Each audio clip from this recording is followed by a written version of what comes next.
And what's a Boilermaker? Oh, the Purdue Boilermakers, yeah. We'll come back to that. The Boilermakers, though. Seriously, Jimmy, it's just a guy that makes boilers. Really? The Purdue Boilermakers. So I think a Boilermaker is somebody that makes like the thing that holds beer. Well, it's like kind of being processed. Oh. So, I mean, if that's what's going on in Purdue, maybe stop the drinking too much because they were 0-9 last year. Oh, damn. Worst team. Hey, Purdue, Big Ten, baby. We're back with another preview on the other side. You're tuned in to the Red Zone Blitz. Here we go. The home for all things NFL and college football. Ready?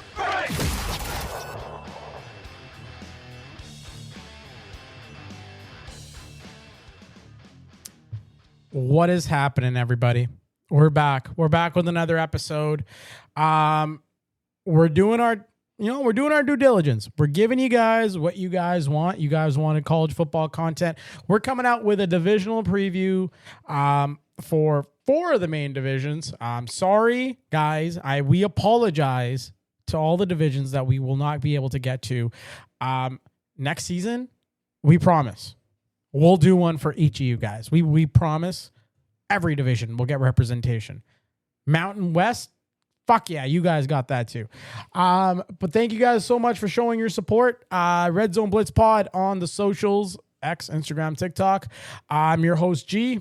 I'm Brandon. What's up? And I'm Matthew. Fellas, we're back. Another conference preview. Big Ten. Home to the reigning champions, Ohio State.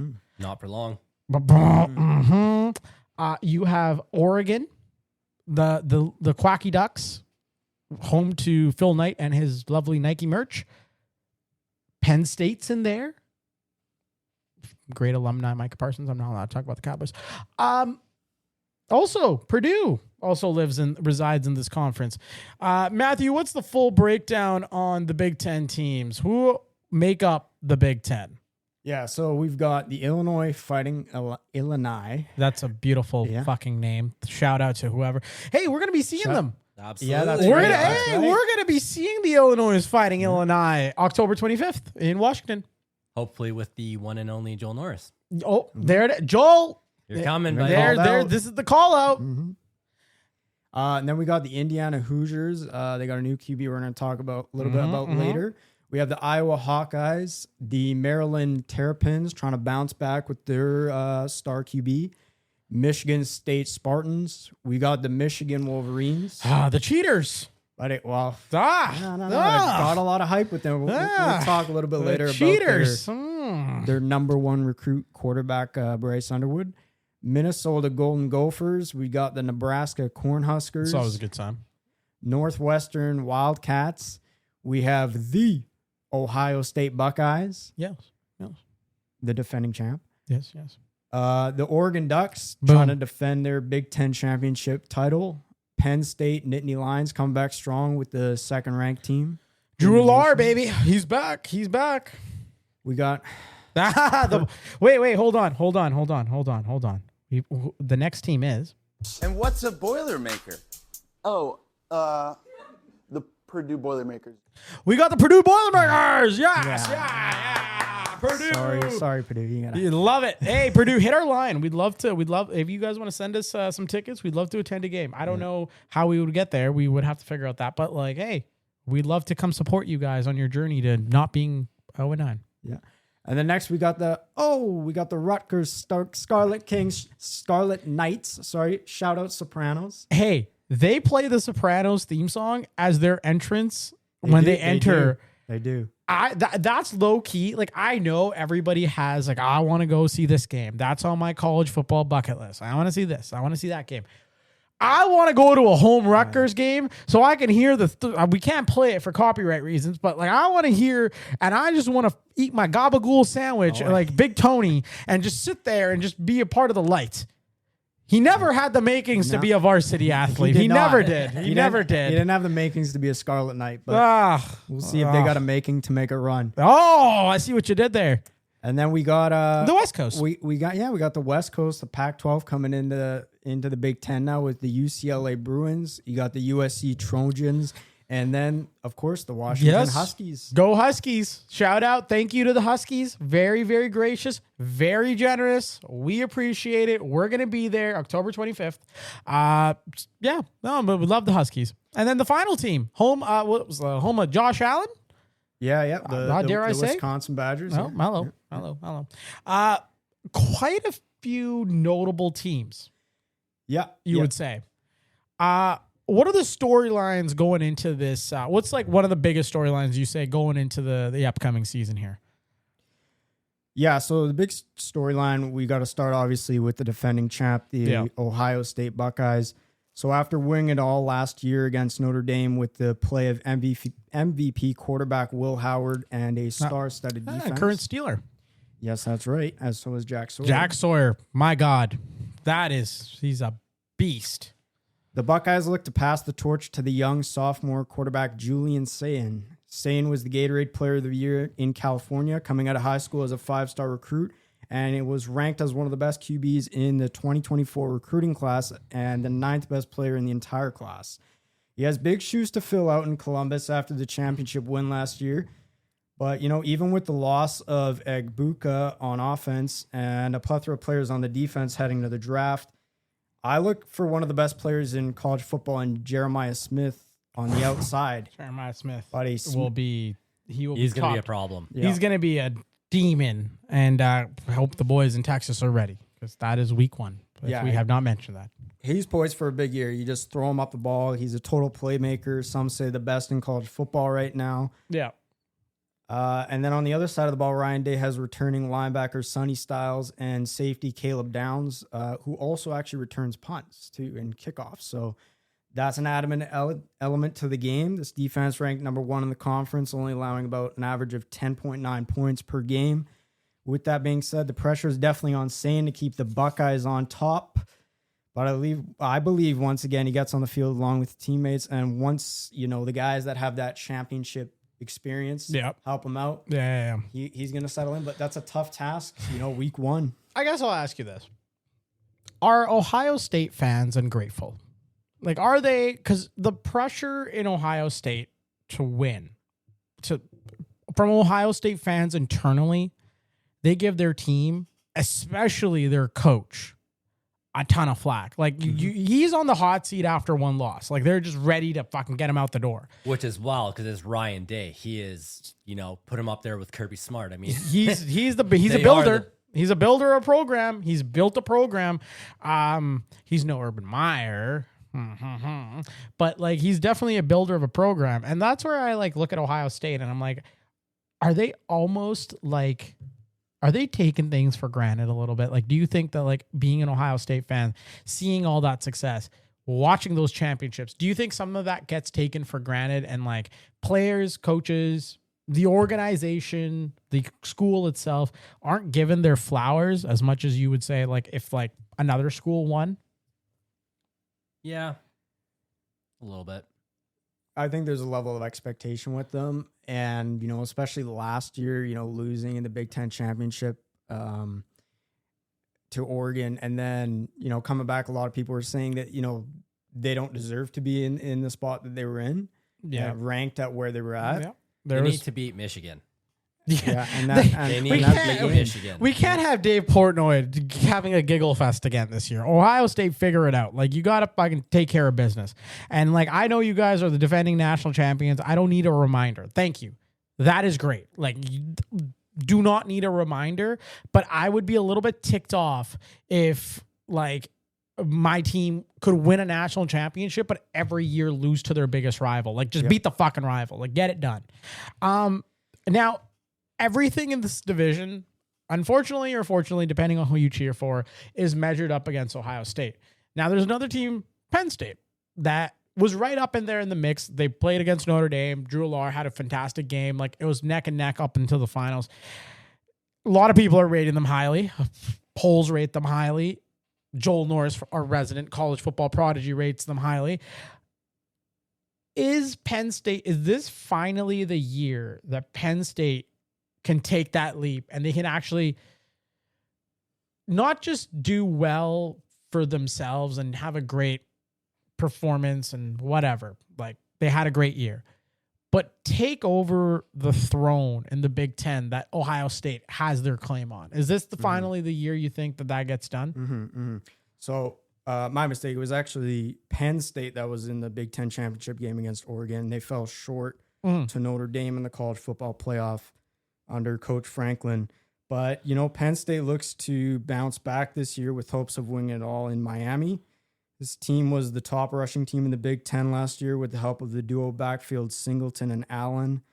But this year things are going to look a lot different for the Nittany Lions in the receiver room because they actually have 3 incoming transfers for quarterback Drew Allard to air the football out to. They have the best receiver last year in the Sun Belt Conference with over 1,000 yards receiving and 11 TDs.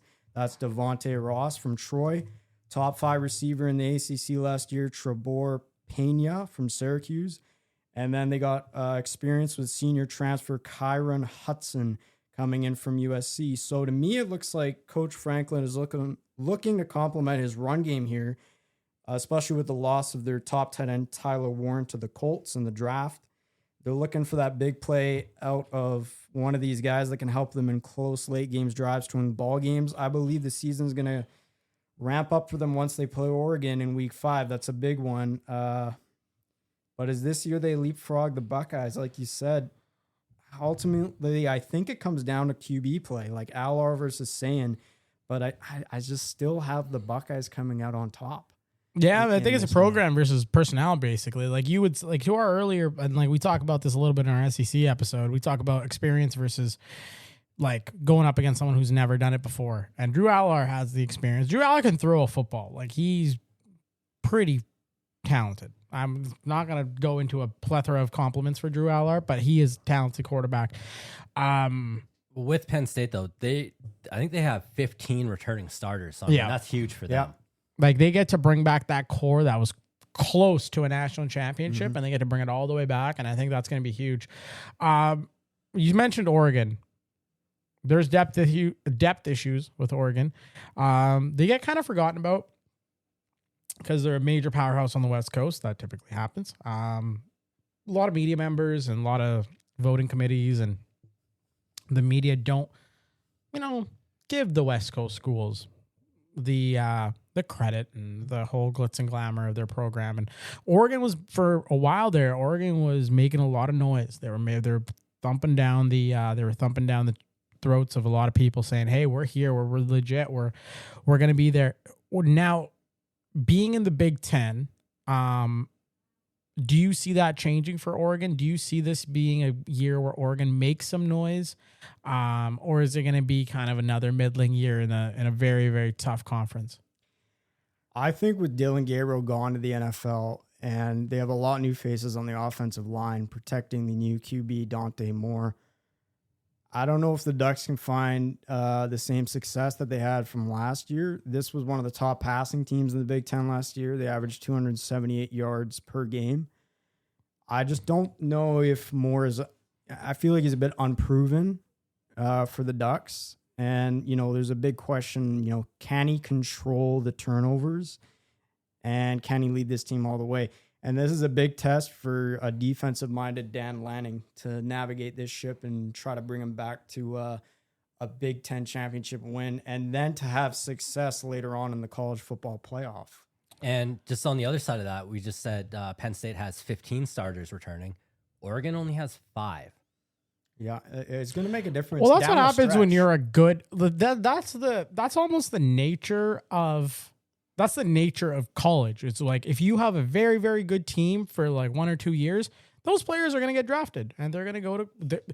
Players are going to leave eventually. That from graduation, That's whether the or not beauty of college football. whether or not they're good or bad or they shit or they're excellent, they're elite, they're leaving. And that's what makes college football so special is you can't hold on to them forever. There's literally a window that you're working with. Now, I think another failed season this year is going to put the pressure on the head coach. I think there's going to be a little bit of a head coach pressure there. Has the message fallen stale? Also, how is recruiting going? Because NIL is huge. We talk about it every single conference. It's a thing. Oregon has big donors in Phil Knight, but there's not a lot of NIL they haven't done many big splashes when it comes to NILs. So where is that going? Where, in terms of the job security, do you think that coach is in Oregon? Yeah, I think it's going to be tough. You know, Dan Lanning's done great at the program for Oregon. You know, he's starting to build a culture.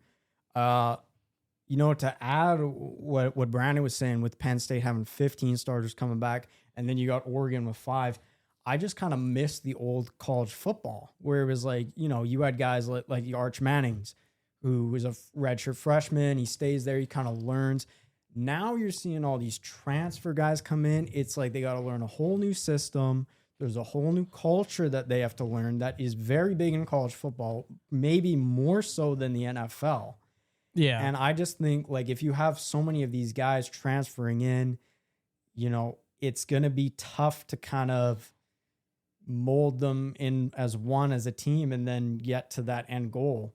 If, you know, you have all these different backgrounds coming in and these schemes from other universities, maybe they're running like a pistol or maybe they're running a nickel defense, doesn't matter.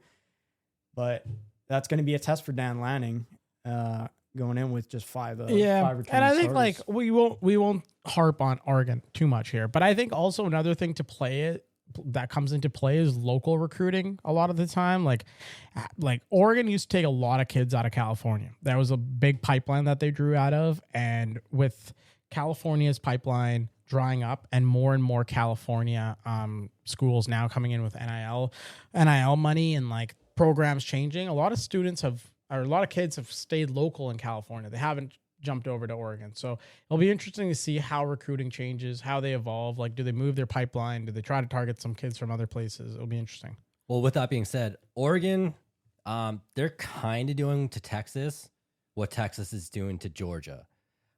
Oregon's gone into Texas. You know, they got Decorian Moore, who's a freshman this year. They've got Jalen Lott. I'm trying to think. I think there was a couple linemen out of Texas that Texas and Oregon were fighting over. So they are spending the money. But again, when you're a good program, you're just going to start lose. Sometimes it just takes that extra year, 2 years to get back to where you were. 100%. Moving on. Quarterback, huge position, vital position for any football team. Few schools that have some issues or questions, I would say, at quarterback. Washington, USC, and Michigan. What's their quarterback situation looking like briefly, Matthew? And what can these teams do to kind of, get a little bit more secure at the position?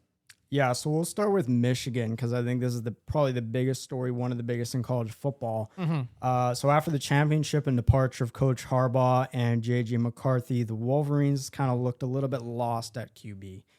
Last year, they were the second worst team in the Big Ten throwing the football. And this year, with 2 QB transfers, they elected to go with the true freshman and the number 1 ranked recruit this year coming out of high school, and that's Bryce Underwood. Now, you're going to want to remember this name, Bryce Underwood. Write the name down. Write it down, because he's going to lead this team in the Big House to start the year. This guy can turn it loose. He has an incredibly strong arm and is an elusive runner. I got to say, when I watch him play, and I don't say this a lot, but I see a lot of Cam Newton in his game. Oh, hello. And he might just be one of the most college-ready freshman QBs to step onto the big stage in a while. And it's something that Michigan needs. Yeah.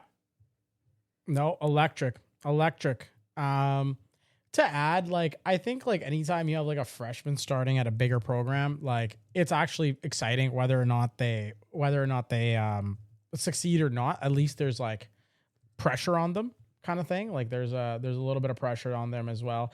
I think Washington's going to be going with Damon Williams. I believe that's a starter out in Washington. Yes, Washington coming off a loss in the Sun Bowl last year to Louisville, and they had a disappointing 6-7 record.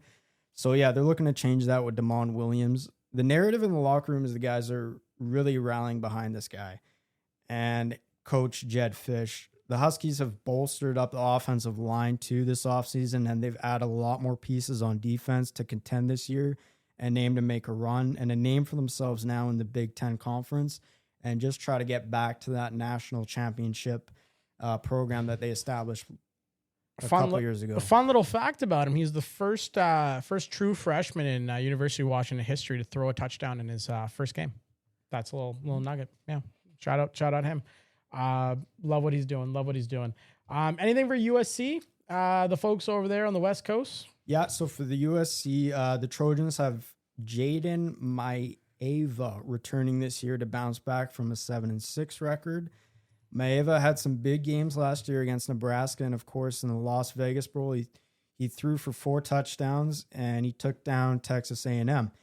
This year they have 2 big games in October, back to back, really tough against Michigan and Notre Dame. So we'll have to see if Maeva can carry this magic into this year and continue this aerial attack that the Trojans have shown in the past. And, like we mentioned before with Brian Kelly being on the hot seat, Lincoln Riley might be a bit of on the hot seat now as well out in Southern California. Yeah, he had some great things to say about his quarterback. I think, like he said, he put in belief in him, which obviously who's not going to put in belief in their starting quarterback? But he went 3-1 against 4 really good defensive football teams too. And so, yeah, I'm excited about him. He was really good in clutch moments for us, made a lot of big plays. And that was really before he truly had settled in, I think, into USC, our offense and everything. So in his first start for USC, Maeva passed for 259 yards and 3 touchdowns. And so, you know what? The kid might be coming into something this year. So that's another name to keep an eye on. Players to watch. So that leads me to it. We got 3 players. You've not watched any Big Ten football this upcoming season. What are the 3 players that, like, you know what? Circle on your little clipboard. Make sure you pay attention to them. Yeah, so one team I mentioned before was Indiana Hoosiers. They got a new QB transfer, Fernando Mendoza. So he's a huge quarterback at 6'5", 225, threw for over 3,000 yards and 16 touchdowns last year. A strong, accurate arm, and for his size, he is surprisingly mobile. He's a true game general, one of the smartest QBs in the nation. Apparently, some Ivy League schools recruited him. Damn. He's a very smart guy. You got the brains. So he's transferring in from Cal and being plugged in a top-thrown offense from last year under Coach Cignetti. So we got to see. I think Indiana, I look at them, and they're my dark horse in the Big Ten. Okay. I think they're a team that, last year they made up some ground. Yeah. And they finished quite well, and I think they're going to lead it into this year going into the playoff. And we got to see. I think they're going to be kind of the surprise against some other of these Big Ten teams. Gotcha. And who's player number 2? Player number 2, Drew Allar, Penn State Nittany Lions. I mentioned it before with the addition of some new transfers at receiver. He's coming off a great year last year, throwing for 3,327 yards, 24 TDs, and only 8 interceptions.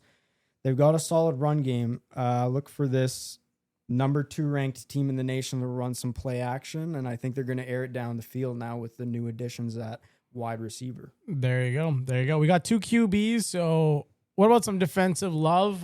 Who do you got as your player number 3? Yeah, I got to throw in some love to Caleb Downs, safety for the Ohio State Buckeyes, coming off a national championship win last year and the departure of star players on the defensive side of the ball. Look for safety Caleb Downs to lead the charge for the Buckeyes as one of the top tacklers last year for this team. He has a big task this year to quarterback this defense, especially into week 1 against the number 1 ranked Texas Longhorns in probably what's considered the most anticipated week 1 game in college football history.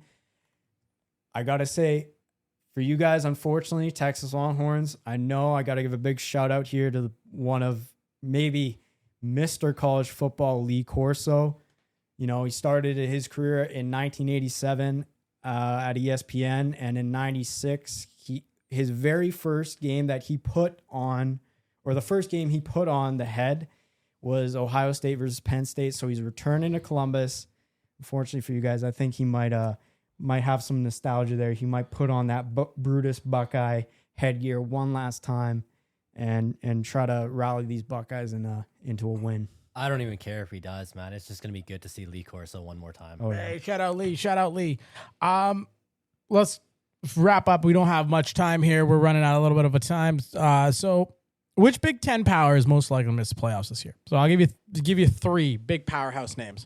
You got OSU, you got Penn State, you got Oregon. I'll ask both of you. I'll go first. Oregon's missing the playoffs. That's my pick. Yeah. I don't think they're deep enough. I just don't think that they have. They've got some pieces, but they lost a major chunk of their roster. They have really failed when it comes to recruiting. They have not done a great job recruiting, so I think that's going to come down and bite them. So my pick's Oregon out of those three. Yeah, out of those three, I'm taking Oregon too.